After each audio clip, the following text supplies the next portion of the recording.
亲爱的中国文化爱好者们，大家好！今天我将带领大家一起探索中国传统艺术的奇妙世界，主角是中国京剧。京剧是中国传统戏曲中的瑰宝，它融合了音乐、舞蹈、唱功、表演等多种艺术形式，是中国文化的重要组成部分。第一章：京剧的起源。京剧起源于北京，可以追溯到200多年前的清朝。它融合了当时流行的多种地方戏曲元素，经过多次改革和发展，逐渐形成了独特的艺术风格。京剧的表演形式丰富多样，有唱、念、做、打的表演元素，每个演员都需要通过长时间的学习和练习，才能掌握这些技艺。第二章：京剧的角色。京剧有4大行当，包括生、旦、净、末，每个行当都有独特的表演特点。生角通常是英俊少年或中年豪杰，旦角则扮演女性角色，净角是丑角，末角则是临时配角。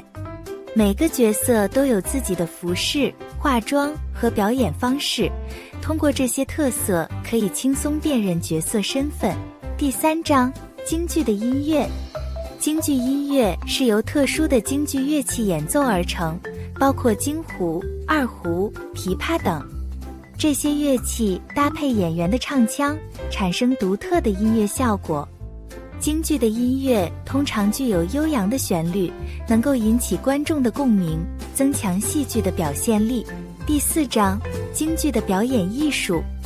京剧表演注重动作的舞蹈美感，尤其是表演时的手眼身法。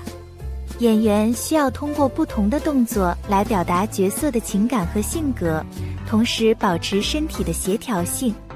京剧的表演要求演员具备较高的身体灵活性和表达能力，这也是京剧独特之处。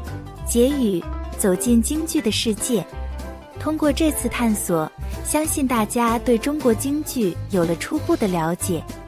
京剧是中国传统文化的瑰宝，它不仅反映了古代社会的风貌，还传承了丰富的艺术精髓。希望大家能够在今后的学习中更深入地了解和欣赏京剧，感受其中蕴含的文化魅力。谢谢大家的聆听，希望你们在学习中文的同时，也能够体验到中国传统文化的博大精深。如果有机会，不妨一起观赏一场精彩的京剧表演，感受中华文化的独特魅力。祝大家学习进步，快乐成长！